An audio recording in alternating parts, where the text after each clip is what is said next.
Oke, kayak aku izin share screen ya teman-teman.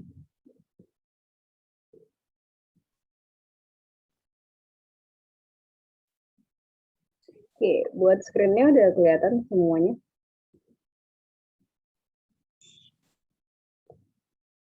Udah kelihatan ya, teman-teman? Oke, kalau gitu aku mulai. Ya, mungkin kayak kita perkenalan dulu. Kenalin semuanya, aku Shannon, aku CMO and founder dari Axel. Kebetulan kayak sekarang juga masih jadi mahasiswa juga, masih di semester 6, aku kuliah di UI, jurusannya statistik. I built my own startup when I was a freshman, jadi masih semester 1 pas bikin Axel.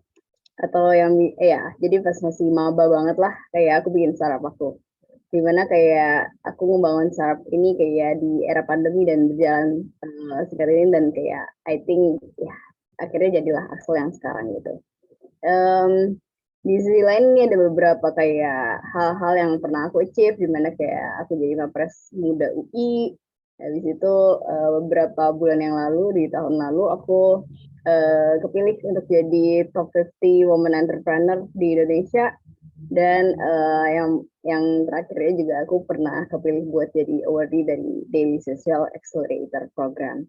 Buat kalian-kalian yang pengen connect sama aku, bisa banget nih langsung di scan aja. Ini linkin aku, atau bisa langsung cari namanya Gabriel Shannon. Di Instagram juga kita boleh connect kok. Nanti langsung di follow back. Oke, mungkin sebelumnya kayak aku mau kasih tahu dulu hal-hal, ada sesuatu nih yang pengen aku bagi-bagiin ke kalian. Gimana kayak kalau misalnya kalian seneng banget sama webinarnya, dan kayak bisa banget nih recap kayak apa sih yang kalian pelajarin hari ini, dan kayak bisa ditulis di template IG story ini ya. Nanti di tag Axel sama Gabriel Shannon. Nanti buat teman-teman yang beruntung, buat 3 orang, nanti kalian bisa dapet kayak CV review gratis atau mentoring gratis. Nanti aksesnya bisa di bit.ly webinar GSL. Nah, sebelum kayak aku mulai webinarnya, mungkin aku pengen kayak set rules-nya dulu kali ya. Yang pertama kayak, kan nggak serk lah kalau misalnya aku sama Freya doang yang on cam ya kan. Jadi kayak tolong dong teman-teman on cam semuanya. Terus yang kedua, be interactive with me, kayak chat atau emojis are very welcome. Jadi kayak nanti aku bakal banyak banget ngasih pertanyaan ke kalian. Jadi kalau misalnya aku nggak dijawab kan agak cengok ya. Terus yang ketiga pasti respect others. Jadi kalau misalnya jangan sampai ada suara-suara bocor sih, karena kayak kebetulan aku uh, kurang bisa fokus kalau misalnya ada suara-suara bocor nanti. Oke, kalau gitu dari aku paling itu, kita mulai ke webinarnya ya sekarang. So, mari kita mulai dulu dari permasalahannya, dimana kayak kita mulai dari Indonesia yang sekarang udah mulai memasuki era disruptif, dimana sekarang semuanya teknologi digital udah ngebantuin kehidupan kita sehari-hari. Bukan cuma bersaing sama antar sesama manusia, kita juga akhirnya saingan sama teknologi sekarang gitu. Nah, di situasi seperti ini, pertanyaannya cuma satu, are you ready for the disruptive era, teman-teman? Gitu. Nah, di sini aku mau jelasin beberapa pengalaman dari kayak orang-orang yang udah terkenal lah. Nah, contohnya kayak untuk menyalakan pikiran kita, apa itu era disruptif? Let me tell you a story about Kodak. Jadi siapa sih di sini yang nggak tahu kayak kamera jadul yang perlu cuci-cuci, yang hasilnya kayak retro-retro asik gimana gitu ya kan? Everybody knows Kodak, tapi apakah kalian tahu kayak sebenarnya mereka itu udah bangkrut, even the founder itu meninggal dalam keadaan tragis karena stres sama perusahaannya. Dimana kayak Kodak ini adalah kamera yang you know teknisnya jepret, bawa ke toko cuci film, nanti filmnya jadi bisa kebakar, bisa buram, bisa jadi full, dimana kayak hasilnya kayak beragam banget. Makanya moto mereka, you press the button, we do the rest gitu. Yes, emang Kodak sampai sekarang masih dipakai, tapi kayak sekarang mereka udah nggak produksi lagi. Why? Karena mereka udah ketinggalan zaman.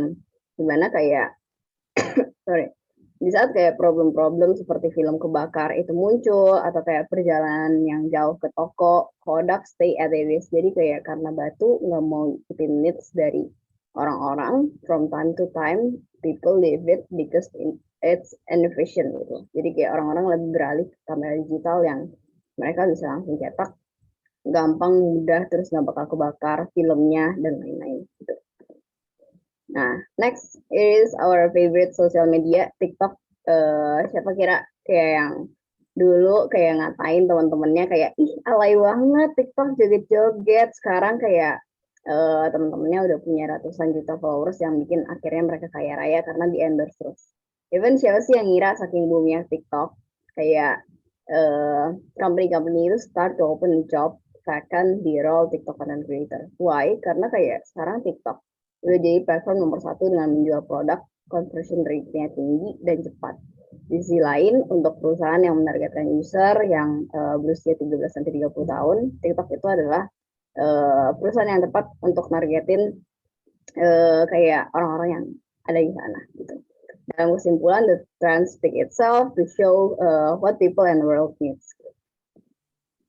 Plus di sini dia ada kayak contoh terakhir untuk era disruptif. Dulu kayak teknik marketing yang paling sukses dalam penyumbangan sales itu door to door. Tapi sekarang door to door tuh udah diganti sama yang namanya social media ads. Pertanyaannya, which one is more effective and why? Of course, kayak ads bakal lebih efektif. Kenapa? Karena kayak coba kita bayangin ya, door to door. Satu, kayak waktu yang dihabisin bakal lebih banyak. Kayak ketika itu jelasin produknya dan akhirnya mungkin kayak ketolak kemungkinannya tinggi. Dan kayak perjalanan menuju ditolak itu nggak bakal nyampe 5 menit kalau misalnya kita pakai ads. Kalau misalnya dengan Facebook ads, kayak algoritma mereka bakal ngebantuin bisnis kita untuk menyampaikan produk-produk ke orang yang tepat, udah dikirim ke orang-orang yang tepat, perjalanan menuju penolakannya pun singkat gitu, nggak nyampe 5 menit, nggak kayak door to door ya kan. Dimana kayak bayangin kalau misalnya masih ada perusahaan yang bantu untuk stay at this di marketing strategi yang salesnya kayak bisa bayangin nggak sih kayak bakal kalah saing berapa ribu persen sama kompetitor yang udah kayak agile lah istilahnya. Nah, di sini kayak sama ceritanya kayak di atas. Perusahaan as a whole itu aja kayak harus ngikutin perkembangan era yang disruptif ini. So do we as mahasiswa sebagai kayak pribadi masing-masing. So what we can do adalah yang pertama, yang pasti kayak be agile and innovative, dimana kayak di Axel kayak kalau misalnya aku setiap onboarding new member, I always say kayak mau nggak mau kalian semua harus agile gitu. Percayalah kayak kerja di startup bakal banyak banget perubahan, tiba-tiba kayak jadi kayak jangan bikin diri kalian yang nggak adaptif, bikin kalian demotivasi, alhasil kayak bikin company growing slow. Dimana kayak whenever something change suddenly, all you need is to adapt and innovate gitu. Terus yang kedua, always up to date and proactive. Jadi jangan ketinggalan zaman, pergunakan sosial media kalian untuk cari tren yang dibutuhkan dunia. Terus yang ketiga, effectivity is the key. Kalau bisa cepat dan hasilnya maksimal, kenapa harus diam di tempat buat hal yang sama gitu. Jadi buatlah seluruh kegiatan kalian efektif dan impactful. Terus yang keempat, disiplin execution, gimana kayak kenapa kayak ini dimarahin soalnya kayak ini penting banget, gimana kalau misalnya kalian cuma mengandai-andaikan doang, cuma persiapan-persiapan doang, tapi nggak ada eksekusinya, akhir-akhirnya kayak nggak bakal ada hasilnya gitu. Nah, so we're now moving to career. Ada nggak sih di sini yang kayak masih ngerasain bingung mau kerja apa nanti lulus kuliah? Walaupun udah 15 tahun belajar, masih aja susah untuk nentuin pilihan karena banyak banget opsi yang bisa dipilih. Tapi mana sih yang paling cocok buat kalian gitu? Nah, tau gak sih, kayak kita keluarin data dulu, kayak ternyata di tahun 2020 kemarin kayak mahasiswa tuh ada 2 juta, tapi yang pengangguran, fresh grade-nya itu ada 700.000 fresh grade yang pengangguran. Dan di sisi lain kayak 70% diantaranya itu not engaged sama karir mereka dan depresi. Jadi cuma 30 doang yang berhasil, 30% kayak fresh grade yang berhasil gitu. Nah, kalau misalnya kita tanya di sini, kenapa? Ya, problemnya di sini muncul dari 3 sisi. Nah, yang pertama, individual interest and competence. Dimana kayak di sini aku bisa jelasin kalau misalnya mahasiswa itu willingness untuk career shift-nya tinggi banget buat sekarang. Terus di sisi lain mereka juga masih low self awareness, dimana kayak dengan keadaannya pun learning option di internet tuh banyak banget. Jadi kalau misalnya kita ngomongin tentang data yang aku lihat dan kayak kita aku lihat, kalau misalnya kayak 83% mahasiswa di Indonesia itu masih ngerasa kayak mereka salah jurusan dan akhirnya kayak mereka pengen pindah gitu loh career path-nya. Terus di sisi lain more than 80% college student mereka kayak clueless dengan kayak kompetensi mereka, jadi mereka nggak self aware. Di sisi lain 94% dari student juga ngerasa kalau misalnya mereka pun bingung kayak harus belajar mulai dari mana. Kayak contohnya kayak mungkin kalau misalnya dia pengen mungkin sekarang di FEB, habis itu kayak dia pengennya loncat ke hukum. Terus kayak hukum kan banyak ya, ada hukum perdana, ada hukum agama, lala. Jadi akhirnya dia bingung kayak harus belajar dulu dari yang mana sih, kayak misalnya pengen belajar hukum kalau misalnya aku anak ekonomi gitu.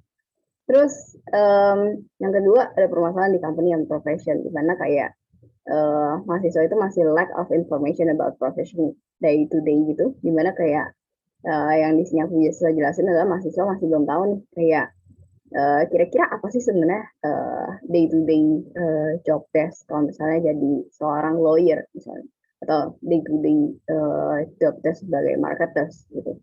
Akhirnya kayak karena mereka nggak tahu terkait kayak hal-hal yang kayak harusnya mereka tahu terkait job desk, terus kayak KPI-nya apa, goal-nya apa, kalau misalnya di kerjaan itu, akhirnya mereka jadinya miss expectation gitu. Terus yang ketiga, ini pasti semua orang ngerasain, mahasiswa pun ngerasain, dimana kayak kita sekarang lagi growing banget competition-nya, dimana kayak mahasiswa-mahasiswa yang mencari perusahaan tuh cuma mahasiswa-mahasiswa yang kayak dari top university, dari UI, UGM, ITB, terus kayak pokoknya masih banyak lah kayak top-top university yang kayak pengen dan di-highlight sama kayak perusahaan. Di sisi lain kayak mahasiswa itu growth-nya tinggi banget loh. Kayak mereka hampir 7% mereka growth-nya. Di sisi lain kayak company pun kayak lowongan pun kayak pasti kayak yang tadi aku jelasin mereka maunya kayak top university student. Akhirnya kayak gimana nasib dari teman-teman yang kayak mahasiswa non top university student yang kayak masih top tier 2 atau di 3 gitu. Nah, kita ngomongin tentang career preparation process gitu sekarang, dimana kayak sebenarnya career preparation process yang bagus adalah yang pertama kita sorry banget kita self aware, dimana kayak kita tahu kayak aku tuh strength-nya apa sih, weakness-nya apa sih, value dalam diri aku tuh apa sih, kayak kira-kira aku sukanya apa gitu. Terus yang kedua kayak akhirnya setelah self aware kita jadi tahu kayak kita mau ke arah mana, dimana kayak akhirnya kita udah tahu kayak oh ternyata aku Shannon, walaupun aku jurusan statistik, ternyata aku sukanya marketing. Aku kayak bagus di ngejual hal, aku bagus buat nge-influence orang, dan akhirnya aku pengen role aku marketing. Aku company-nya aku mungkin kayak kalau misalnya aku mau bikin asal gitu ya sekarang, aku pengennya bikin marketer, soalnya FMCG bagus aja gitu, kayak buat company culture-nya misalnya gitu. Terus setelah tahu kayak kita mau kemana, kayak kita udah tahu juga nih kira-kira jadi marketing di Unilever itu bagusnya kayak gimana sih required skill-nya. Apakah kayak aku harus lebih menitik beratkan aku belajar terkait social media marketing, atau kayak aku masuk ke digital marketing gitu. Nah, setelah tahu where to go, akhirnya kita tahu juga what to prepare. Jadi kayak kita tahu harus siapin skill set apa, kayak experience apa yang harus dimasukin ke CV, terus kayak relevan network juga yang mungkin bisa ngebantuin kita buat dapet si job marketing level itu. Tapi Kak, realitanya adalah kayak mahasiswa-mahasiswa itu masih kurang tahu tentang kayak their own competencies, dimana kayak mereka kurang self-aware. Habis itu akhirnya karena mereka nggak self-aware, mereka akhirnya nggak tahu kayak mereka harus kemana dan harus siapin apa gitu. Nah, so what should I prepare for my career preparation? Dimana yang pertama yang pasti kayak know yourself first. Banyak banget sekarang platform-platform kayak personality test dan kayak hal-hal yang bisa kalian isi gitu loh. Dimana kayak kalian bisa pakai 16 personalities, MBTI, dimana kayak ada Big Five juga, ada DISC, ada Ikigai juga, dimana kayak kalian misalnya bisa lebih mengenal diri kalian bagusnya di mana, passion kalian di mana, dan kayak akhirnya bisa membantulah istilahnya untuk kalian lebih self aware gitu. Terus yang kedua itu adalah kayak develop your soft skill, dimana kayak yang pertama emotional intelligence itu benar-benar dibutuhkan oleh kayak kandidat dalam suatu perusahaan. Cultural intelligence juga penting dalam kayak kepribadian buat masuk ke suatu perusahaan, dan kayak soft skill yang kayak gimana caranya bisa communicate dengan efektif, dimana kayak leadership juga penting, dimana kayak kita bisa lead and following others dengan baik, problem solving dan agility seorang mahasiswa itu juga penting, dimana kayak itu kayak pokoknya investasi terbaik adalah kayak masuk buat invest kayak growing your soft skill gitu. Karena hard skill itu bisa ya dipelajarin from time to time di saat kalian udah dapat kerjaannya gitu. Terus expand your network, dimana kayak as a college student mungkin kalian masih fokus di network yang kayak himpunan, BEM dan lain-lain. Padahal sebenarnya banyak banget lah community yang kayak bisa membangun buat kalian gitu, dimana kayak professional networking group itu ada banget, kayak misalnya ikut kayak community di Telegram yang ngomongin tentang persiapan magang, persiapan karir, itu banyak banget.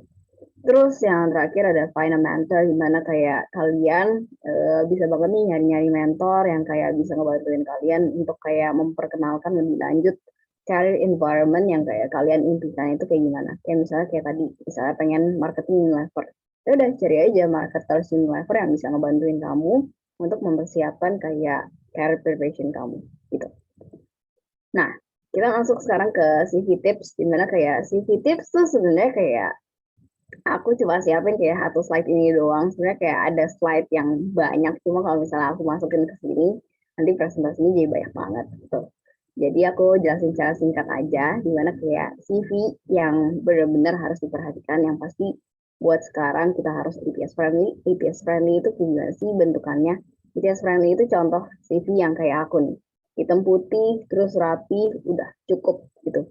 Terus dibiasakan kayak CV itu kalau bisa cuma di 1 sampai 2 halaman, dimana kayak kalau bisa banget dibikin satu aja gitu. Walaupun punya segudang experience, punya segudang project, punya segudang achievement, nggak semuanya kok harus dimasukin ke CV. Jadi ambil aja top-topnya, karena yang sebenarnya yang paling penting adalah kayak bikin recruiter gak bosen ngebaca CV kalian yang kayak bakal panjang banget gitu.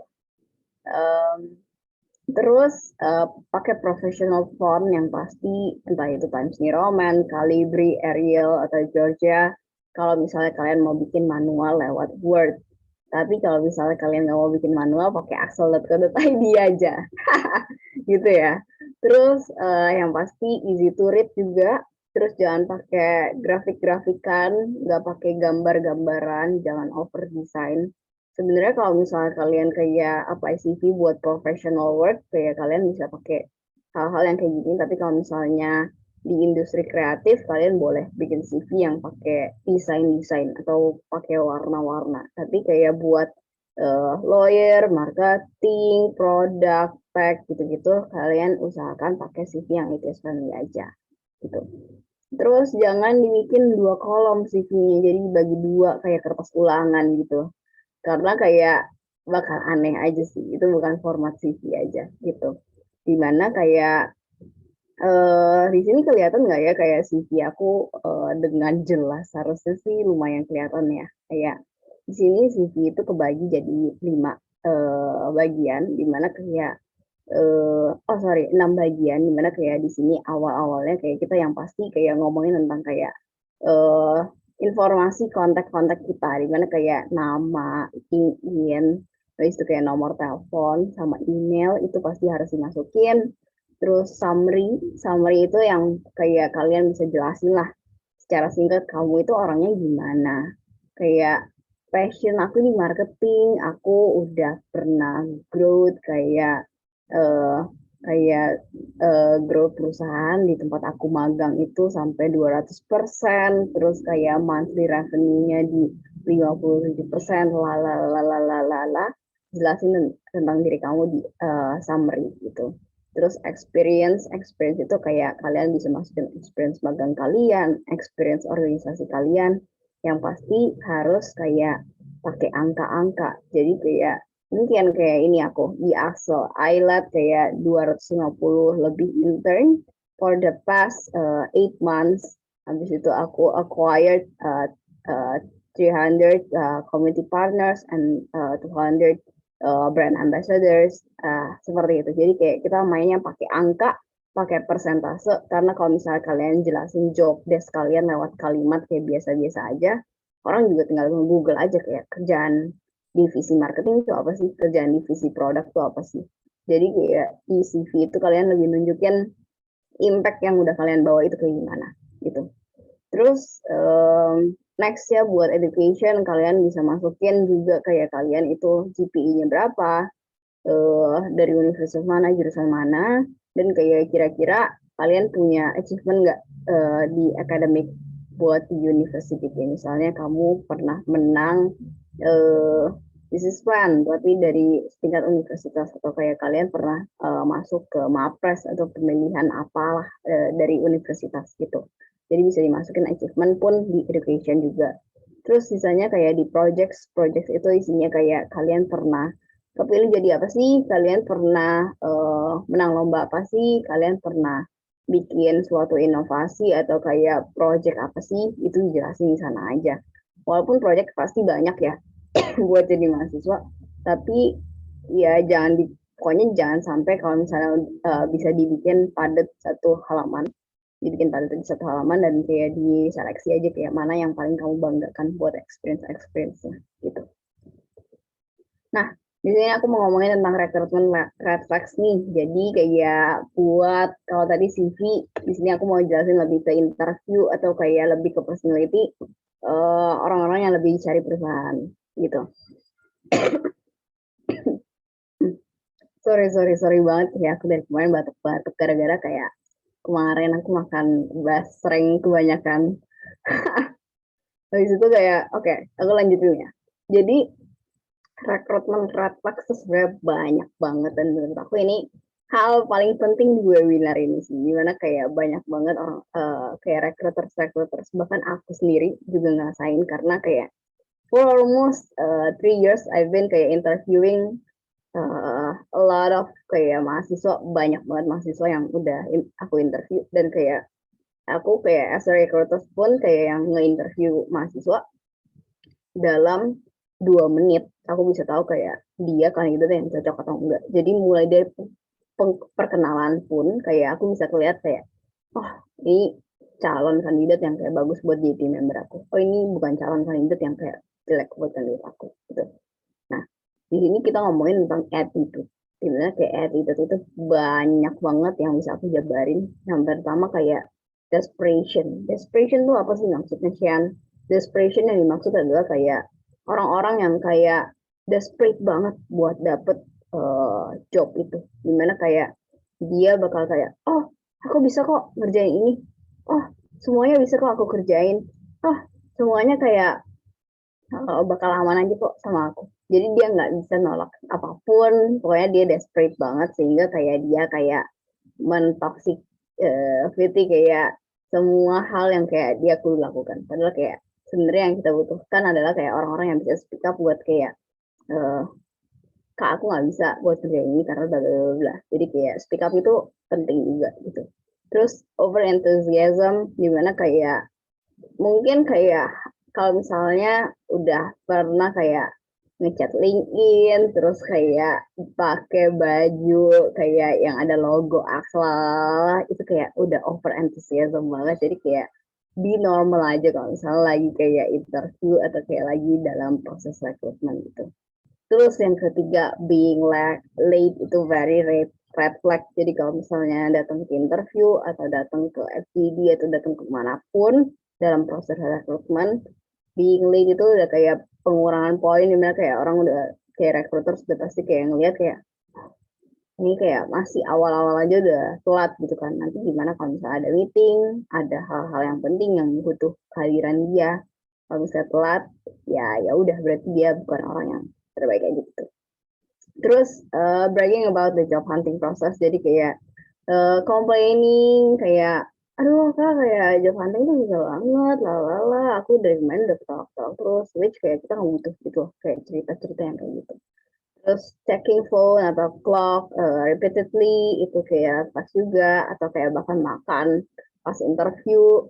Terus delayed communication, jadi kalau misalnya lagi ditanya kayak kira-kira strength sama weakness kamu apa sih, terus nanti dia kayak a e a e terus mikirnya kelamaan, itu juga udah cukup red flag.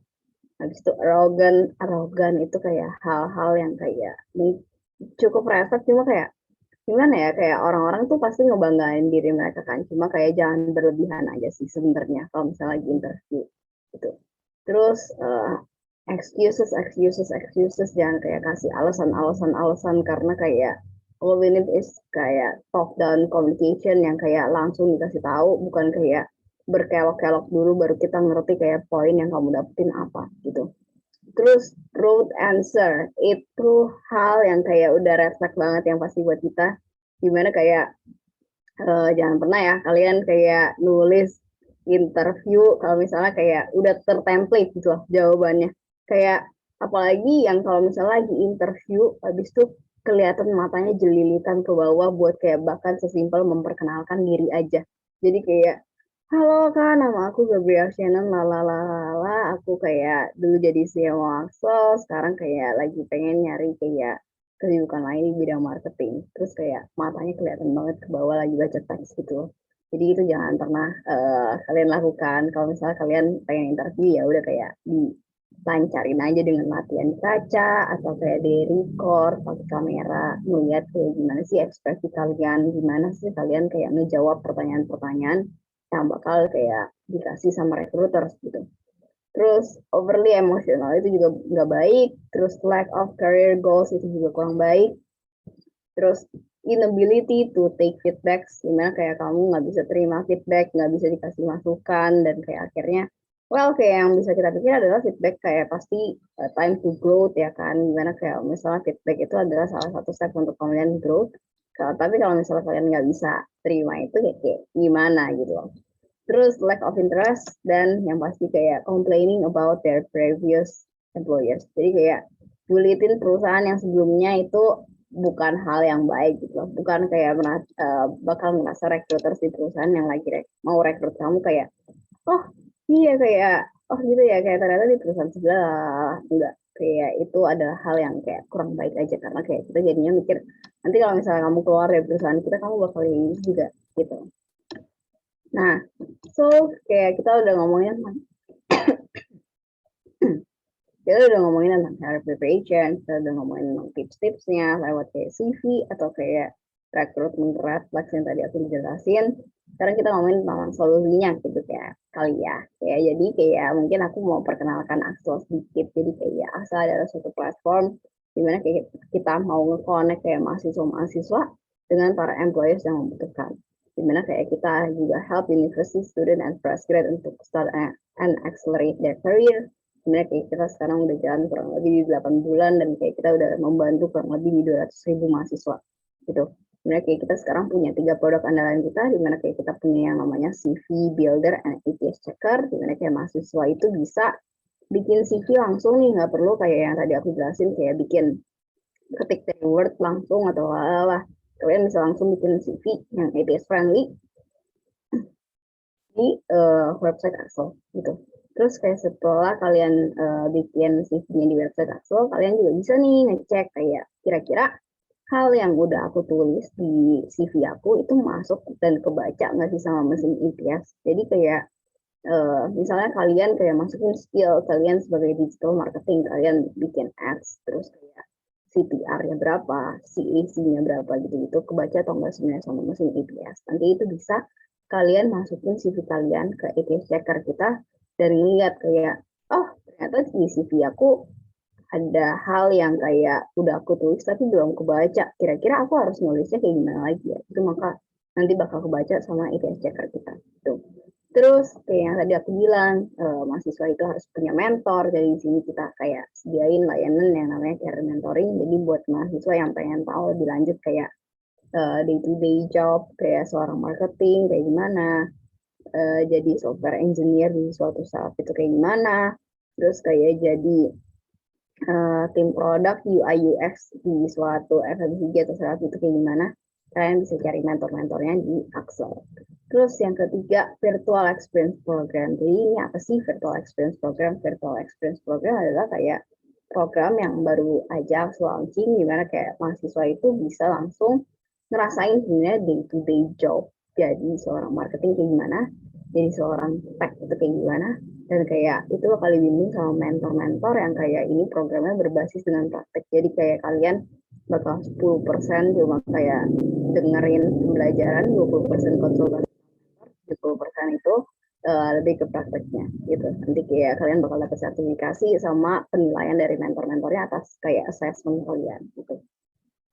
Kayak mungkin aku jelasin secara singkat aja kali ya, kayak tadi yang udah aku bilang, nanti kalian bisa bikin buat CV builder sendiri, kalian bisa bikin CV, terus kayak nanti kayak guarantee quality-nya udah pasti ATS friendly, dan kayak karena kayak kita udah dirancang bareng-bareng sama HR profesional yang ada di Axel, jadi kayak mesin kayak CV builder yang Axel udah yang paling top banget lah buat mahasiswa gitu.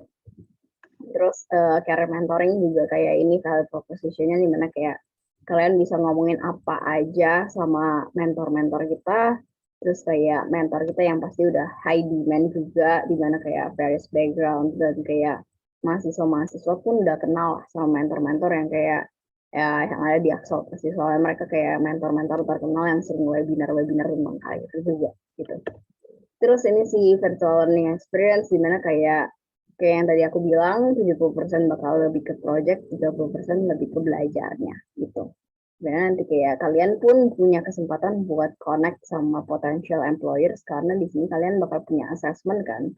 Nanti assessment kalian, kalau misalnya kalian tertarik buat kayak ngelamar di perusahaan, misalnya mentornya itu dari Gojek, itu bisa banget kayak kita connect dari Axel ke Gojek, nanti kayak kita tinggal kasih kayak, ini loh kayak mahasiswa yang udah pernah ikut programnya Gojek, nanti kalian bisa lihat kayak si Freya itu nilainya bagus banget 90 di assessmentnya, dia kayak tertarik buat marketing Gojek, itu bisa banget kita bantu dari Axel gitu.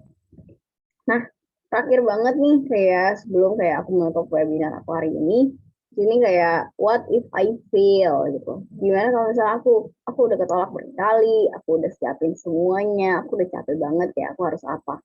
Kalau misalnya aku gagal gimana? Kayak tenang aja teman-teman semua, kayak di sini kalau misalnya kayak gagal, yang pasti aku selalu bilang adalah kayak kalian ingat rumus dari aku, gimana kayak rumusnya adalah kayak umur kalian dibagi usia produktif dikali 24 jam. Jadi kalau misalnya umur kalian masih 19 atau 20 tahun, dibagi kayak 60 tahun gitu, hasilnya kan 0,3-an gitu ya. 0,3 dikali 24 jam, artinya kayak masih jam 8 pagi.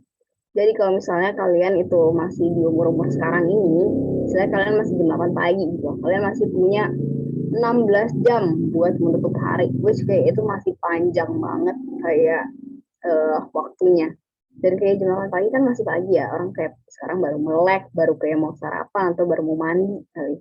Jadi kayak tenang aja, kayak sekarang tuh masih permulaan, dan gimana kayak waktu kalian tuh masih banyak banget kayak effort yang bisa kalian lakukan, dan kayak kita nggak tahu kapan kita bisa sukses gitu. Yang pasti kayak yang kita harus usahakan adalah kayak effort dan executionnya. Makanya tadi aku merahin kan kayak disiplin execution is the key on career preparation. Jadi kayak kalau misalnya kalian gagal, tenang aja. Di sini masih jam 8 pagi, dan mungkin kalian bisa suksesnya di setengah 9, atau di jam 9, atau di jam 10, atau di jam 12 gitu. Jadi yang penting sih disiplin execution-nya gitu. So that's all from me. Thank you so much buat teman-teman semua. Mohon maaf kalau misalnya aku ada yang salah perkataannya. Aku kembalikan lagi ke Freya. Thank you. Oke, thank you Kak Gabriel, Kak Shandan for the sharing, and banyak banget insight nih, kayak tadi hampir semua yang dikatakan tuh kayak relate banget ke aku pribadi, khususnya sebagai mahasiswa yang masih kayak nerawang nih ya, sebetulnya nih aku cocoknya ini apa ini ya. Terus aku setuju bahwa saya saat ini kendalanya kita sebagai mahasiswa adalah menemukan realita di mana kayaknya kita tuh kalau untuk professional career tuh nggak sejalan nih sama jurusan yang kita alami gitu. Ya. So, ya, iya betul banget. Thank you so much Kak Shandan. So kita mungkin akan langsung move untuk ke sesi tanya jawab buat teman-teman yang memiliki pertanyaan seputar career preparation, terus juga produk-produknya Axel seperti CV dan lain sebagainya. So guys feel free untuk tanyakan di sini karena baik lagi aku udah sempat mention juga aku adalah salah satu orang yang telah diberikan bantuan oleh Axel di mana aku juga pernah menggunakan produknya itu CV review dan itu benar-benar nge-improve banyak banget kemampuan dari CV aku sendiri yang sebelumnya mungkin yang ngebuat HR red flag kali ya ngelihat CV kok kayak gini gitu. Terus gitu. So mungkin buat teman-teman yang punya pertanyaan apapun itu terkait karir dan lain sebagainya, feel free untuk langsung disampaikan. Tapi sambil nunggu nih, aku jadi kepo nih sama Kak Shandan yang tadi sempat mention bahwasanya Kak Shandan nih mulai Axel dari semester 1, which is itu kayak udah lama banget dan masih maba ya Kak ya. Kok bisa sih kepikiran kayak aku pas maba tuh ya udahlah yang penting belajar gitu.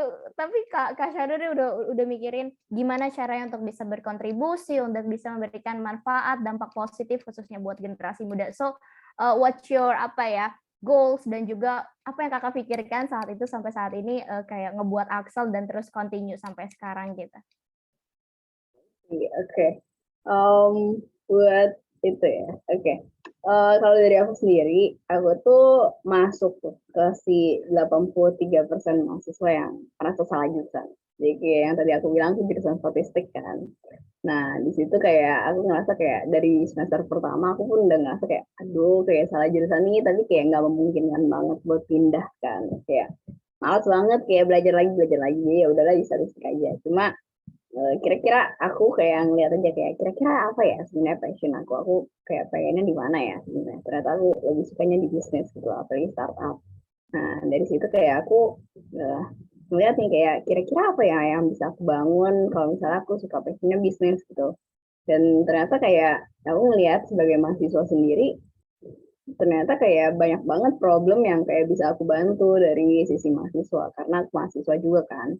Nah, jadi dari situ sih kayak ngelihat kayak oh ternyata ada problemnya dan kayak solusinya belum ada. Gimana kalau misalnya kita bangun aja sekarang gitu. Karena di sisi lain dari maba aku kebetulan udah punya mentor juga dan kayak mentor aku bilang kayak itu bagus kok. Jadi kayak kalau misalnya nggak dibikin sekarang, mau bikinnya kapan lagi gitu. Masa mau nunggu kayak udah kerja 8 tahun dulu, Shannon baru bikin startupnya. Jadi kayak kalau nggak dibikin sekarang, nggak start from now, nggak di-execute, ya bakal miss opportunity aja. Jadi kayak kita bangun startupnya dari semester 1. Oke, jadi you find the problem terus kayak ini apa ya kira-kira balik lagi ke peran yang Kakak miliki saat itu sebagai mahasiswa terus apa yang sebetulnya bisa Kakak kontribusikan. So, oh my god, that's really amazing kayak kok bisa gitu dan ya sampai saat ini pun Axel sudah memberikan dampak positif khususnya kebermanfaatan buat generasi muda saat ini. Dengan itu kayak aku ngerasa semoga setelah kegiatan workshop kali ini banyak nih penerus-penerusnya Kak Shandan nanti yang bisa masuk juga ke dalam top 20 dari Startup Hero 2021 ya. Amin. Oke deh, di sini kita udah ada yang raise hand dari Aisyah Taratira. Maybe you have a question for Kak Shandan, boleh banget langsung disampaikan. Oke, thank you Kak Freya. Thank you juga Kak Shandan tadi penjelasannya tentang CV ya Kak. Kupas tuntas juga gimana sih nanti kita persiapan karirnya.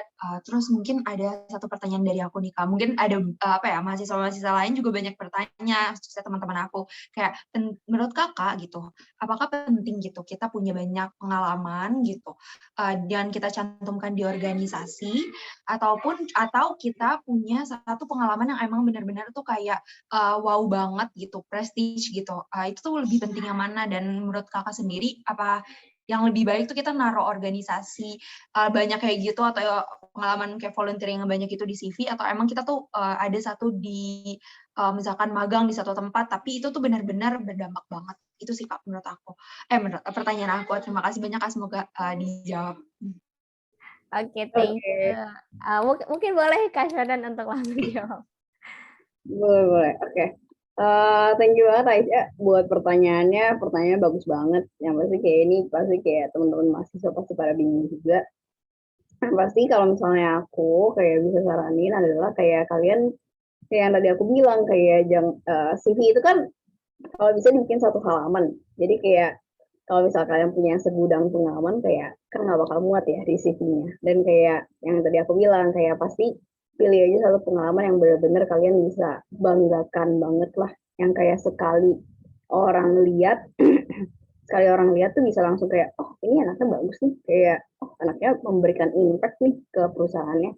Jadi kayak kalau misalnya tadi pembandingnya adalah kayak masukin satu pengalaman magang yang impactful atau kayak berbagai pengalaman organisasi, yang pasti jawabannya sih satu pengalaman yang impactful sih. Kenapa? Soalnya kayak yang kayak tadi aja yang aku jelasin, kayak kalau misalnya pengalaman magang, kalian nggak usah ngomongin tentang pengalaman magang deh, kayak mungkin kalian belum pernah magang, terus kayak kalian punya si satu organisasi ini, terus masuk ke BEM lah misalnya, masuk ke BEM, dari staff, masuk ke tim leader, terus akhirnya jadi wakabem, terus jadi kabem tiba-tiba, itu bagus kok. Jadi kayak, tapi fokusnya ke BEM aja gitu, satu. Jangan kayak kamu punya, tiba-tiba ada jadi staff dokumentasi UKM Poli, jadi ikut MUN, ikut kayak himpunan A, B, C, D, itu kan ya banyak kan. Jadi kayak, tapi kayak semua role-nya masih di staff-staff aja. Dimana kayak kalau misalnya kita ya recruiters ngeliat staff tuh kayak, apalagi di organisasi gitu ya, kayak oh staff mah nggak apa-ngapain gitu loh, kayak nggak memberikan impact banyak-banyak banget. Kita nggak bisa ngelihat kayak even soft skill, kayak kalian leadershipnya kayak gimana, dan kayak yang tadi aku bilang kayak komunikasi, agility, dan lain-lain. Karena yang pasti kita lihat kayak kalau misalnya kalian punya jabatan tinggi, tanggung jawab kalian pasti tinggi kan. Jadi kayak kalian pasti punya soft skill yang bagus juga gitu. Jadi kalau misalnya kayak ngomongin tentang pengalaman organisasi, itu bagus juga buat dimasukin ke CV. Kalau misalnya kalian belum punya pengalaman magang, tapi kalau misalnya pengalaman organisasinya bisa disaranin sih satu aja, jadi jangan kayak banyak-banyak, dan kayak aiming for the high roles aja gitu, dan staff-staff aja gitu. Oke, thank you Kak Shannon for the answer. Semoga menjawab ya, Aisyah Taratira. Thank you so much for the question. Jadi yang penting kita tadi masukin yang relate dan jangan sampai CV kita numpuk dengan hal-hal yang kayak jompang-jamping gitu ya. Ya, thank you so much for the question. Ngebantu banget kita semua di sini mewakili pertanyaan dari Aisyah Taratira.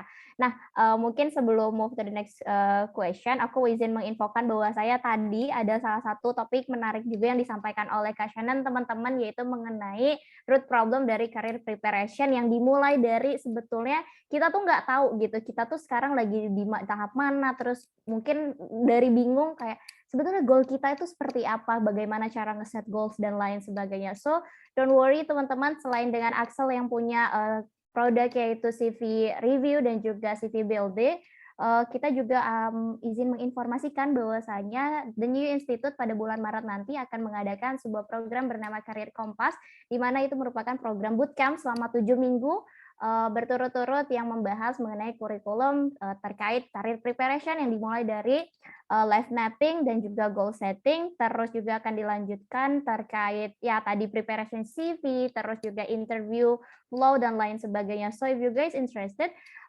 boleh banget langsung klik link yang aku kirim ini. So di sana juga teman-teman ada kabar gembira karena teman-teman yang mengikuti kegiatan workshop akan mendapatkan diskon sampai dengan dari harga awal yaitu 295.000, cuman cukup bayar dengan 150.000 aja. So don't forget untuk langsung kepoin guidebook dan juga lamannya ya. Oke deh. Nah, aku juga izin menginformasikan bahwasanya Kak Shannon tadi bikin challenge nih teman-teman. Buat teman-teman yang mau ikutan dan juga pengen ngedapetin berbagai macam hadiah, salah satunya adalah CV review gratis yang kayak aku mau ikutan nih. Kapan lagi nih CV terupdate aku di-review lagi sama Axel, itu boleh banget langsung ikutan dengan cara klik link yang aku sudah kirimkan juga di sana, dan nanti sudah ada template-nya, kita bisa langsung aja main sosial media kita yaitu Instagram Story untuk turut berikut serta terkait challenge yang dikirimkan oleh Kak Shannon. Oke, kita langsung nih ke pertanyaan berikutnya. Ini pertanyaan yang masuk melalui Google Formulir pas kemarin pendaftaran nih Kak, yaitu mengenai CV dan juga career preparation. Jadi ada salah satu peserta kita yang bingung nih Kak Shannon, sebetulnya dia tuh kayak belum ada specific role, terus juga spesifik kayak pengalaman tertentu untuk jangankan mencantumkan nih di CV Kak Syadan, untuk menjalankan aja sehari-hari kayak dia tuh masih suka bingung, "Ah, ya udah ikut ini," kata temennya, terus ikutan. Terus pas dijalanin, "Kayaknya nih aku bukan ini deh." Terus dia tuh terlalu lama berhanyut-hanyut ke dalam exploring their experience gitu di selama organisasi di kampus dan lain sebagainya, sampai akhirnya kayaknya dia tuh belum bener-bener nemuin banget nih specific role yang mau dia dapati gitu. Nah, ada tips or mungkin feedback nggak nih buat peserta kita yang merayakan hal tersebut? Kayaknya ini juga mewakili mahasiswa yang banyak banget sebetulnya saat ini yang masih bingung juga. Oke, boleh mungkin buat Kak Shannon. Ya, oke, menarik banget sih pertanyaannya. Nah, kayak aku sebagai mahasiswa juga kayak ngerasa kayak banyak banget kan temen-temen mahasiswa aku yang kayak gitu juga. Di mana kayak mereka masih kayak terombang-ambing banget lah, dan kayak mereka belum tahu sebenarnya gimana sih kayak nentuin arahnya. Kayak yang tadi aku bilang sih, kayak banyak banget kan tes-tes yang kayak bisa kalian ambil, terus kayak assessment-assessment yang bisa kalian ambil gitu. Dimana kayak bisa banget nih lebih mengenal personality kalian tuh yang kayak gimana sih. Cuma kayak orang yang personality-nya MBTI-nya kayak ENFJ atau INTP, itu pasti beda gitu loh, kayak orangnya kayak gimana. Udah satu ekstrovert, satu introvert. Kalau misalnya orang marketing kan nggak mungkin gitu loh, ambil anak-anak yang introvert, karena mereka harus bacot, mereka harus selling, mereka harus kayak ngerti ya orang lain itu gimana. Di sisi lain kayak orang software engineer tuh pasti kayak MBTI-nya I gitu loh. MBTI-nya I yang gimana kayak mereka introvert, mereka lebih kayak eksplorasi dari diri sendiri, mereka nggak perlu kayak ketemu orang lain buat mengeksplorasi gitu.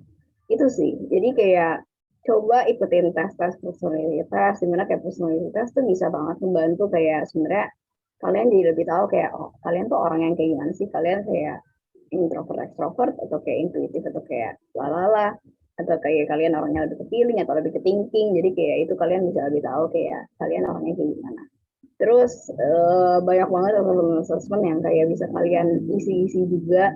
Ada DISC, ada Ikigai, kalau misalnya kalian tahu Ikigai. Jadi kalian bakal kayak itu tuh kayak hal-hal yang bisa kalian tulis kayak sebenarnya passion kalian apa sih yang kalian suka, apa sih yang sebenarnya kayak kalian lebih terpaksa buat ngerjain gitu-gitu. Itu kayak bisa kalian lebih dengan ngisi-ngisi hal yang kayak gitu, itu bisa lebih ke self exploration aja. Jadi kalian bisa mengenal diri kalian, dimana kayak ada instrumennya lah yang bisa kalian pakai gitu loh, buat lebih mengenal diri kalian, dibanding kayak kalian mikir lewat otak kalian kayak aku orangnya kayak gimana sih gitu aja, itu nggak bakal bisa membantu sih. Itu cuma kayak kita kebetulan kemungkinan besar kayak 2 minggu lagi kita mau launching si assessment ini juga, assessment psikologi juga, dimana kayak kita partner up bareng kayak psikolog-psikolog handal. Jadi sekarang partner kita bukan cuma HR tapi psikolog juga, dimana kayak kita paham banget tuh terkait permasalahan itu. Jadi kalau misalnya kalian pengen take assessment lewat Axel, kalian bisa nunggu 2 minggu lagi, ya udah bisa take assessment buat kayak lebih mengenal diri kalian. Oke, itu ya betul. Aku setuju, itu kayak ngebantu banget daripada kita langsung nyemplung terus explore tapi belum tahu juga mengenai jati diri kita sendiri atau lain sebagainya, itu kayaknya akan lebih ngebantu ya Kak ya, kalau seandainya kita udah tahu personalities kita. Mungkin contohnya MBTI, aku setuju banget. Jadi kayak itu ngebantu banget sih. Jadi sebagai orang yang INFJ, kayak, oh ternyata aku extrovert nih, berarti role aku kalau bisa yang untuk nge-recharge energi juga itu ketemu sama orang-orang dan lain sebagainya. So ya itu betul banget teman-teman. Sambil kita nunggu program terbarunya yang akan di-launching sama Excel, kalau hasil kolaborasi bersama dengan psikologi-psikologi, kayaknya The New You juga baru-baru ini akan meluncing juga nih sama juga program, tapi ini kita lebih fokus kepada Ikigai nih Kak. Jadi buat teman-teman yang masih asing dan tapi udah kepo nih sebetulnya apa itu Ikigai yang dari tadi di-mention mulu sama Kak Shannon. Ikigai itu apa sih? Ngebantunya gimana sih? Kalau MBTI kan bisa ya searching di Google dan lain sebagainya. Teman-teman yang kepo boleh banget langsung kunjungi Instagram @tnyi.official karena kita juga selain punya Karir Kompas, kita akan launching program juga yang akan membahas one-on-one mengenai Ikigai teman-teman. So ya kayak keren banget ya The New You sama Excel. Senang banget ya aku bisa ngobrol-ngobrol bareng sama Excel karena since aku tahu Excel mungkin yang dulunya itu adalah Tute ya .id itu aku dari sana masih pengikut setianya nih teman-teman. So ya gimana Kak Shannon kayaknya tadi mau unmute nih. Menarik, keren. Oke, so kita move to the next question Kak yang kita punya dari database kita menanyakan mengenai sebetulnya seberapa penting sih CV ATS itu sendiri dibandingkan CV kreatif karena saat ini pun ternyata dilihat nggak semua perusahaan menerapkan CV ATS nih Kak Shannon. Aku sempat baca juga di LinkedIn sempat ada nih yang lolos ke perusahaan music salah satu platform musik mendengarkan musik yang dimana dia tuh CV-nya tuh kreatif gitu, tapi dan itu mengalahkan teman-teman yang CV-nya ATS dan lain sebagainya. So itu jadi kayak muncul nih kebingungan lagi. Jadi sebenarnya kreatif atau ATS atau disesuaikan dan lain sebagainya mungkin boleh langsung dijawab sama expertnya Kak Shannon. Oke. Sebenarnya kayak CV itu emang kayak gimana ya? Yang kayak tadi aku bilang sih, kalau misalnya emang industrinya industri kreatif, kalian bisa banget bikin CV yang kreatif gitu loh. Jadi kayak pakai warna-warna yang menarik lalala itu kayak boleh banget yang pasti kalau misalnya kalian masuk ke industri kreatif kayak misalnya digital marketing agency atau kayak yang kayak tadi aku bilang jadi seorang sorry jadi seorang visual designer atau kayak jadi seorang marketers itu kayak boleh banget ya yang namanya CV kreatif. Cuma kayak jadi gini, emang ada beberapa perusahaan yang kayak nggak pakai yang namanya si mesin ATS itu. Kayak misalnya Axel juga screening masih nggak pakai ATS gitu. Cuma kayak buat perusahaan-perusahaan yang masih manual, CV-nya kayak screening CV-nya, HR-nya. Nah, dari HR itu mereka pun kayak istilahnya apa nih, kayak curhat gitu lah, dimana kayak kita capek banget gitu loh, kayak kita screening ribuan CV dan kayak kalau misalnya CV-nya warna-warni bakal capek banget mata. Jadi kayak disarankan banget pakai CV yang hitam putih karena mata bakal lebih enak buat nge-screening CV yang hitam putih. Jadi kayak actually emang si ATS CV ini masuknya pasti kayak ke perusahaan-perusahaan yang kalau misalnya kalian aiming ke perusahaan kayak Tokopedia, Unilever, mereka pasti kayak udah pakai si mesin ATS kan, kayak dimana kayak mereka pasti sekali buka pendaftaran yang mendaftar tuh 50.000 orang, kayak 100.000 mahasiswa itu mah nyampe gitu loh. Kan kayak nggak mungkin ya HR-nya manual screening. Itu ATS friendly itu udah pasti harus. Nah, kalau misalnya ke startup yang kecil gitu-gitu, kalian kalau misalnya pakai CV kreatif sebenarnya boleh-boleh aja, cuma kayak again yang tadi aku bilang pain point dari HR itu gara-gara kayak mereka sakit mata aja sih kayak ngeliatin CV yang kayak warna-warni. Dan kalau misalnya ATS ini kan enak gitu ya dibaca, mereka udah secara struktur bagus, terus kayak nggak perlu ngeliatin kayak hal-hal yang kayak oh ternyata kayak ada bunga-bunganya ini di CV, bukannya ngeliatin kayak achievement kalian, HR-nya malah ngeliatin kayak kalau sih ada bunga-bunga di CV gitu, itu sih. Oke. Bukannya fokus ke achievement dan juga experiences, tapi malah, kok ada bunga sih gitu. Oke, ya betul banget. Nah Kak, kita move to the next question nih. mitos atau fakta Kak yang menyatakan bahwasanya HR itu cuman baca CV itu cuma 3 detik padahal buatnya kita sampai berminggu-minggu. Ya nih aku juga kepo nih, Kak Syadan sebagai recruiter juga, apakah itu mitos atau fakta dan mungkin boleh dijelasin ke kita nih alasannya? Sebenarnya kayak kalau misalnya, kayak 3 detik sih kayaknya cepet banget ya. 3 detik sih cepet banget. Jadi itu kayak mitos menurut aku. Karena kayak baca, misalnya baca Pria Diva Meisya Sihabudin, itu udah 3 detik loh.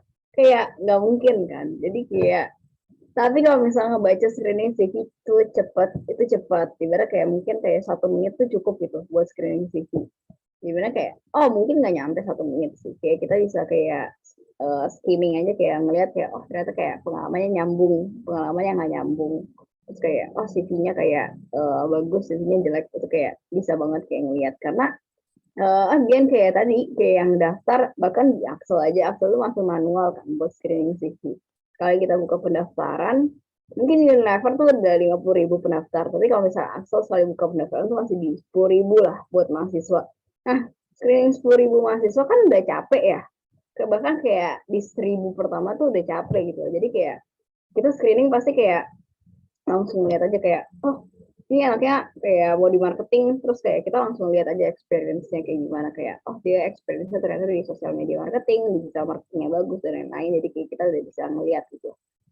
Yang pasti kayak kita bakal ngeliatnya experience-nya dulu, bukan kayak ke summary atau ke achievement-nya gitu. Jadi makanya kayak tadi yang aku titik beratkan adalah kayak experience kalian itu benar-benar harus data centric. Jadi kalau bisa pakai persentase, pakai numerical data itu bakal bagus banget karena HR tuh bakal screeningnya lewat situ dulu, si experience itu dulu. Nah, kayak makanya tadi mitos atau fakta 3 detik sebenarnya mitos. Cuma kayak kalau misalnya kayak pertanyaannya lebih kayak 30 detik bisa ngasih Kak screening CV, itu bisa. Screening CV 30 detik karena kita cuma baca si experience-nya doang gitu. Oke, lagian kalau 3 detik nih baru buka filenya ya, udah Benar, ditutup lagi. pakai lemot ya kan. Iya. Apalagi semua sekarang dikirimnya via internet gitu kan, bukan kertas gitu.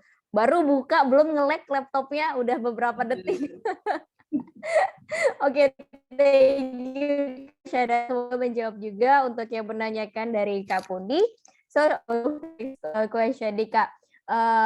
Ini pertanyaan dari mahasiswa semester 2. Beliau menanyakan bahwasanya sebetulnya lebih penting pengalaman organisasi atau pengalaman magang sih Kak saat ini karena aku lihat kayaknya lagi rame banget orang-orang yang bahkan udah ya gitu ambis banget magang dari semester muda nih Kak. Dari pandangan Kak Shannon sendiri sebagai founder dari salah satu startup yang aku bisa katakan cukup berdampak untuk anak muda saat ini terkait career preparation-nya, gimana sih tanggapan Kakak dan ya terkait hal tersebut? Menurut aku sama-sama penting sih organisasi atau magang. Dan kayak kalau misalnya kayak mindset kalian masih mikir kayak kalau misalnya aku nggak punya pengalaman magang, aku nggak bakal keterima magang. Itu kayak menurut aku salah besar. Kenapa? Soalnya kayak bahkan di Axel sendiri kayak kalau misalnya kayak gini, Axel tuh kayak ada intern yang volunteer, ada intern yang part time, ada yang jadi leads gitu-gitu kan. Nah bahkan kayak orang-orang yang kalau misalnya jadi leads itu kan langsung komunikasinya sama aku. Nah, buat leads aku banyak kok leads yang kayak bahkan nggak punya pengalaman magang, tapi kayak aku langsung bisa percaya kalau misalnya dia bisa jadi leader dari anak-anak intern yang sebenarnya udah punya segudang pengalaman magang gitu. Nah, aku percaya karena kayak pengalaman organisasinya bagus. Jadi kayak sebenarnya itu tergantung itu loh kayak dari pribadi masing-masing. Kamu bisa nggak deliver kayak sesuatu yang kayak jadi tanggung jawab kamu itu bagusnya kayak gimana gitu loh. Jadi itu nggak tergantung kok kayak pengalaman magang atau pengalaman organisasi, itu tergantung deliverable kamu gitu loh. Jadi kalau misalnya nanya tentang pengalaman magang atau organisasi, mereka sama-sama penting dan ya jangan bersedih hati aja sih kalau misalnya kayak oh teman-teman aku punya pengalaman magang, itu nggak mungkin nih punya pengalaman magang juga kayak teman-teman aku, soalnya perusahaan pasti nyarinya mahasiswa yang udah punya pengalaman magang gitu.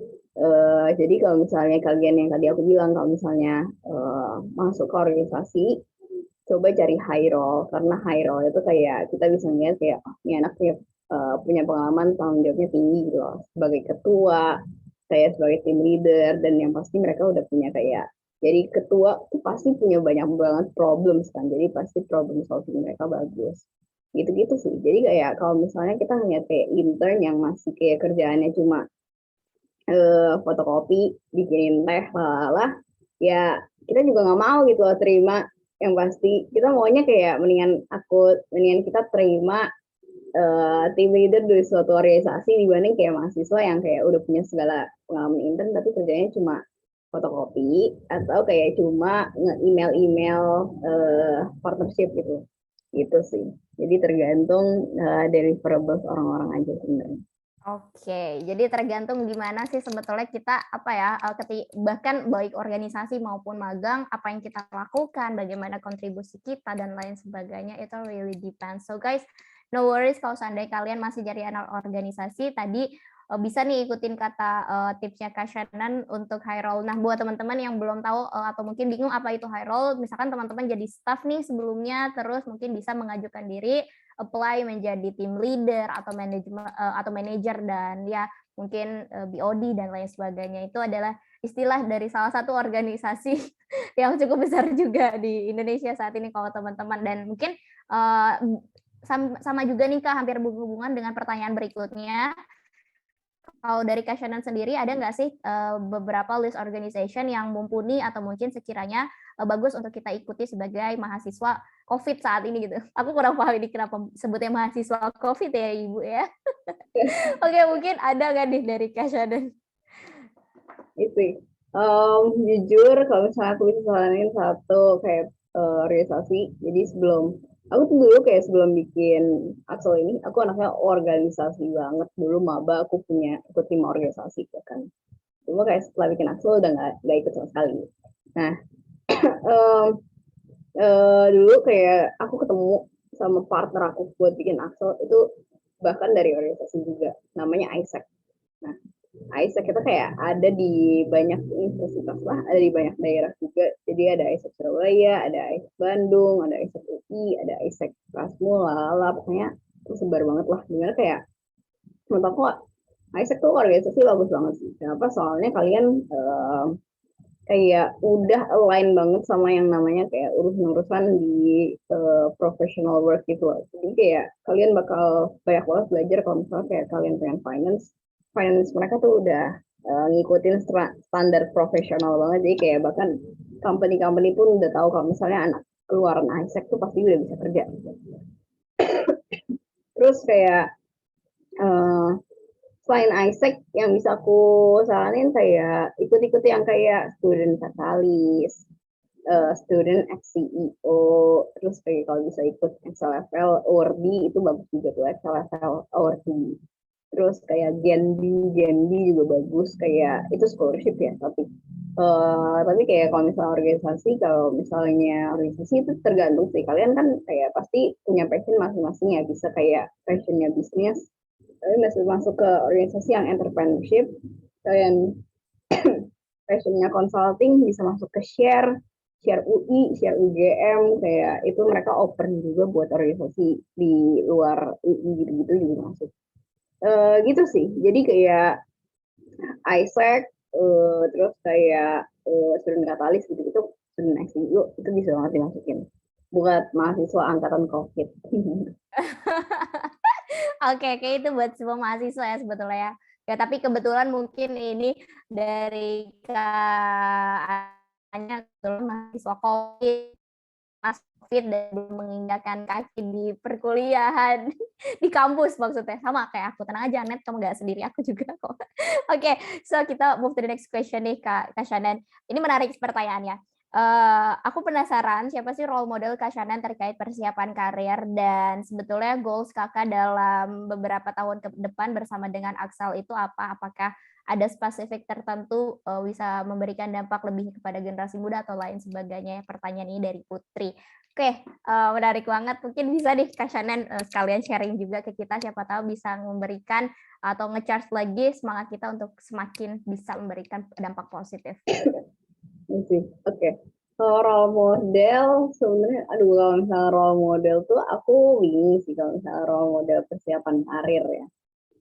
Jujur masih bingung. Cuma kalau misalnya aku role model tuh lebih ke ngebangun bisnis. Jadi kayak, tapi kayak Oh, ini bisa aku share juga sih ke kalian. Jadi kayak role model aku tuh dia namanya Bapak Niko Wijaya, dimana kayak dia itu CEO-nya BRI Ventures, dia venture capitalist, dimana kayak dia investor-investornya Grab, terus oh, kayak investor Halodoc, terus kayak investornya Majo gitu-gitu, kayak banyak lah. Pokoknya dia udah investor terkenal banget di Indonesia. Terus dia tuh punya, menurut aku punya value yang sama gitu, sama aku, dimana kayak kita tuh long live learner banget. Sebenarnya kayak kita tuh sebagai manusia diciptakan untuk menjadi orang yang bego gitu loh. Kayak kita nggak punya pengetahuan apa-apa dan lain-lain. Gimana kayak yang pasti kita tuh benar-benar ya udah kayak yang penting tuh execution. Terus gimana caranya kamu bisa mendisrupsi zaman kayak di era yang destruktif ini gitu.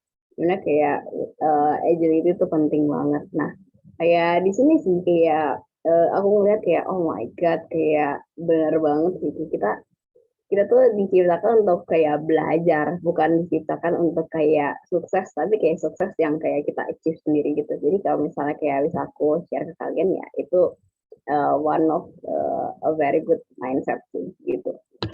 Terus kalau misalnya rencananya Axel ke depannya rencananya Axel tuh ini sih kita tahu kalau misalnya mahasiswa tuh pengennya cepet, pengennya ya. praktis, terus kayak nggak mau tuh kayak mungkin kayak tadi pengen poinnya kayak aku udah bikin CV seminggu tapi kayak di streamingnya cuma 30 detik gitu loh.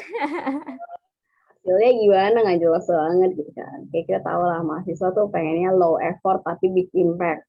Nah, dimana kayak nanti ke depannya kita lagi ini sih kayak mikirin gimana caranya kayak mahasiswa itu bisa kita konekin ke pekerjaan, ke internship kayak internship program, terus kayak buat kayak kita connect jadi kayak full time employees lalala dengan cepat. Itu kayak goal utama kita yang pasti. Karena kayak yang intinya kayak kita mau mempersingkat hiring proses dan kayak mahasiswa jadi nggak perlu tuh lagi yang namanya daftar ke 100 perusahaan cuma buat kayak ditolak pas interview, ditolak pas CV screening. Jadi kalian cuma butuh kayak satu kali daftar dan langsung keterima. Itu kayak salah satu goal kita. Oke, thank you so much. Keren banget. Semoga tercapai dan nanti kita bisa ikutan teman-teman sama-sama untuk ikutan itu karena benar banget mahasiswa sekarang tuh maunya tuh sedikit aja effortnya tapi udah bisa ngehasilin sesuatu yang impact-nya gede gitu ya. Tapi lupa bahwasanya ada proses yang emang harus mau nggak mau itu harus dilewatin ya Kak Shannon. Bener banget. Semoga bisa jadi apa ya pengingat dan tamparan untuk aku juga jangan mau apa-apa serba instan gitu. Semuanya butuh proses gitu. Jangan sampai kayak kita ngerasa aku udah update CV, aku udah bikin CV sebagus mungkin dan lain sebagainya, kok nggak ada panggilan-panggilan seperti itu, tapi kita lupa bahwasanya masih banyak juga orang-orang yang bahkan lebih lama daripada kita terkait persiapan karir. So buat teman-teman yang sekarang mungkin mahasiswa aktif yang saat ini bergabung ke dalam Zoom atau nanti mengulang recording ini, you guys don't worry karena bahwasanya saat ini Axel dan juga Den Yuyu sama-sama hadir untuk kalian untuk bisa memberikan dan juga membantu terkait persiapan karir kalian untuk kedepannya. Saat ini The New You memiliki program yang akan dilaksanakan pada bulan Maret, yaitu Karir Kompas, dan buat teman-teman yang beruntung pada hari ini akan mendapatkan potongan harga atau diskon, jadi cuma membayar hanya dengan 150.000 dari harga asli 295.000. So, ya kayak gitu teman-teman, jangan lupa deh pokoknya kita harus tetap terus merasa bodoh dan juga merasa kurang untuk terus belajar ke depannya. Long life learner. I think aku pernah dengar istilah ini juga dari salah satu teman dekat aku di kampus seperti itu. Oke, kita move nih to the next question. Ini pertanyaannya kalau tadi kan dari mahasiswa awal nih, mahasiswa baru yang kayak semangat banget nih, kayak udah mulai mengenal hustle culture-nya apa namanya kegiatan saat ini. Sekarang pertanyaan dari fresh graduate nih Kak yang mewakili. Halo Kak Syada, izin bertanya, gimana nih Kak tanggapan Kakak terkait keambisan Oke, kehabisan anak-anak semester muda yang kayaknya nih kalau di-compare sama aku, yang udah semester tua itu kayak nggak ada apa-apanya gitu loh. Sebetulnya itu bagus nggak sih Kak terkait hustle culture itu sendiri dan ya kayak gitu sih. Kayaknya ini apa ngewakilin banget nih kakak-kakak semester atas dan juga para mahasiswa yang baru banget lulus. Gimana nih tanggapan Kak Shannon terkait hal tersebut? Oke. Kalau kayak menanggapi tentang hustle culture ya, namanya juga hustle, yang pasti kayak hustle kan udah pasti berlebihan kan. Nah, kayak apapun yang berlebihan kan pasti nggak bagus. Nah, cuma kayak kita nggak bisa juga kayak ngestopin orang-orang yang hustle culture karena emang itu pilihan mereka sendiri-sendiri gitu.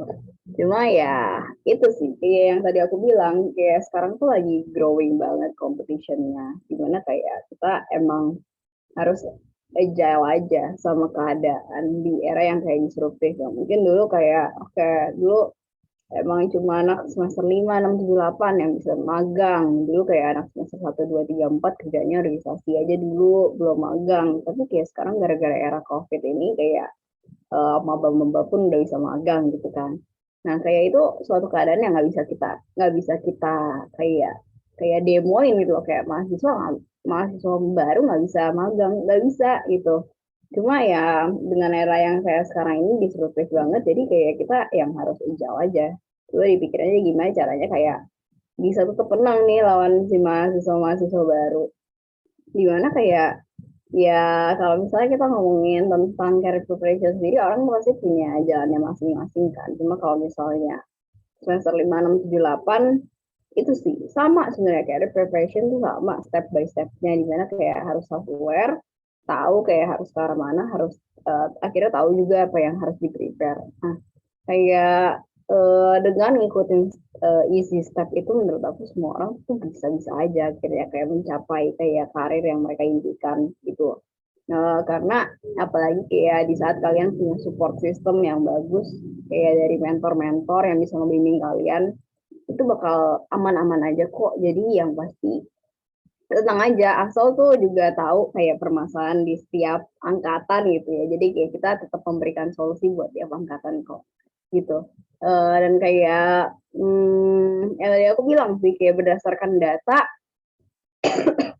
kayak fresh grad pun emang kayak most likely kayak pada kalah saing juga kan. Jadi kayak dan karena emang kayak permasalahannya ya di situ-situ aja kayak muncul dari nggak self aware kayak kurang kurang preparationnya. Jadi kayak ikutin aja alurnya karena kayak kita nggak bakal bikin alur segimana rupa tentang career preparation kalau misalnya nggak berdasarkan data dan kayak yang udah diteliti gitu buat orang-orang itu sih.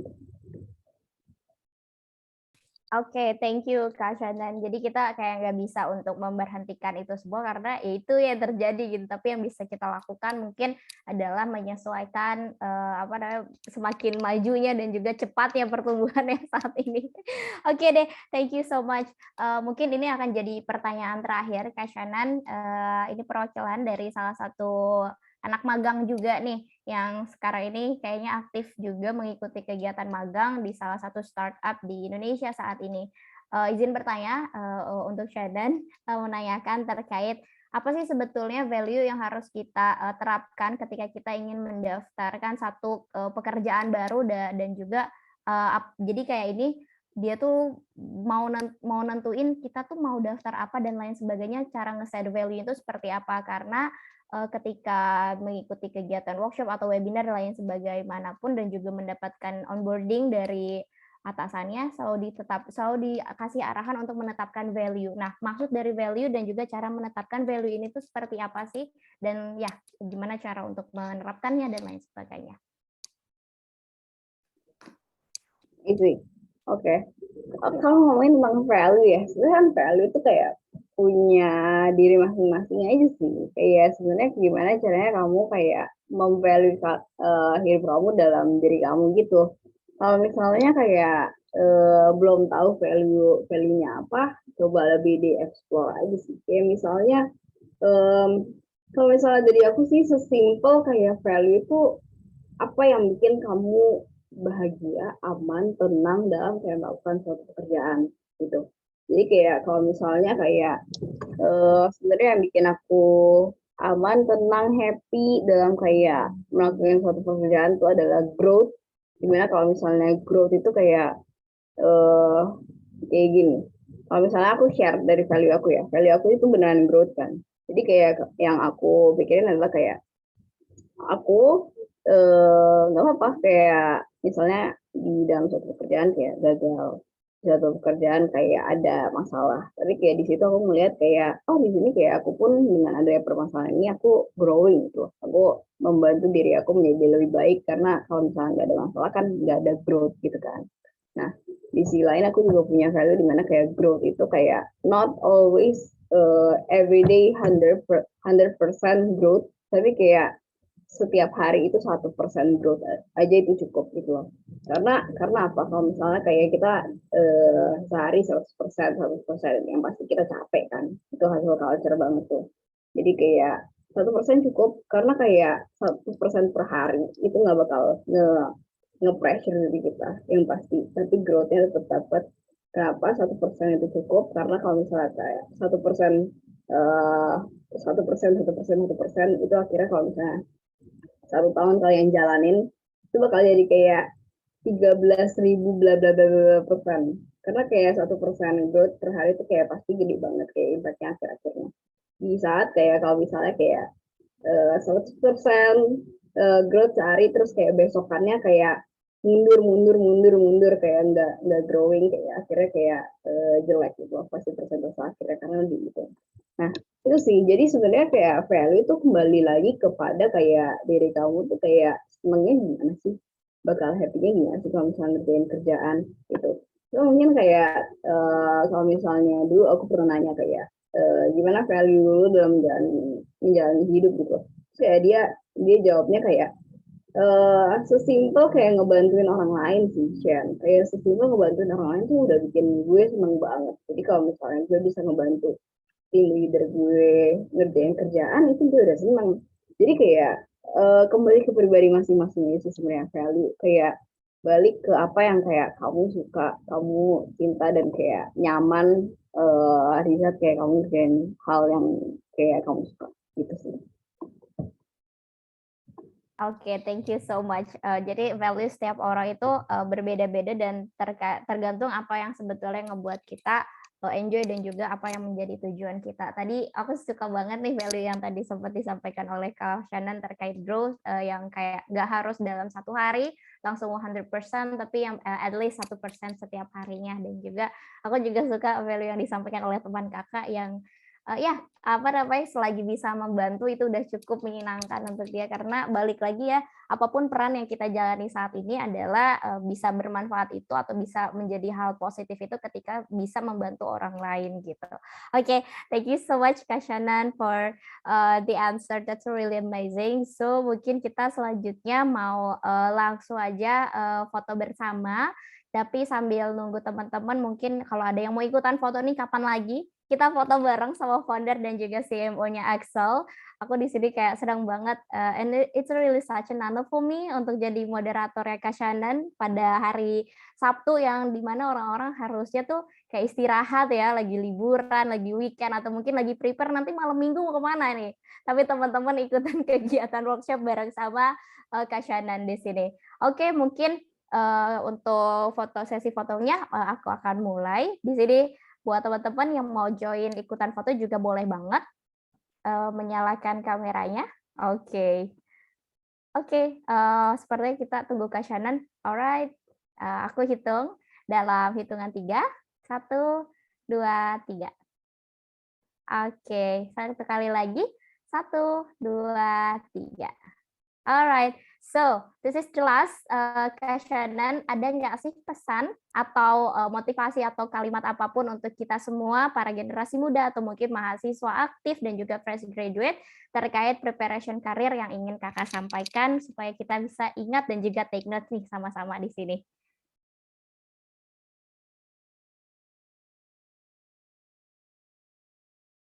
Sorry masih ke-mute. Sorry. Oke, sebenarnya simpel aja sih buat teman-teman kayak yang tadi aku bilang, kalau misalnya kayak career preparation it's all about execution. Kayak kalau misalnya kalian cuma dipikirin aja kayak aku sukanya apa, aku kayak maunya kemana, tapi akhir-akhirnya kayak nggak ada yang di-execute, kayak CV-nya nggak mau dibikin-bikin, nggak mau dibikin kayak sesuai sama requirements dari perusahaan. Terus kayak sumpah career preparation tuh banyak banget hal yang kayak harus disiapin. Kayak tadi misalnya nyari tahu gimana caranya kayak day to day job tuh kayak gimana lah. Jadi nggak cuma kayak sekedar self aware, tapi kayak kita juga butuh bantuan orang lain buat kayak ke ngekonsult lalala gitu, kayak penting banget. Gimana kayak again tadi aku juga bilang kalau misalnya career preparation is all about execution. Dan kalau misalnya gagal pun nggak apa-apa,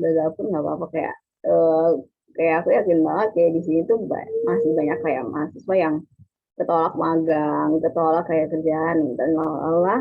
Cuma kayak tenang aja, kayak tadi yang aku bilang, kayak sekarang masih jam 8 pagi kan, umur kita masih muda banget dan nggak ada masalah kok kalau misalnya kayak kita baru intern pas lagi semester 7, baru kayak dapet intern semester 8.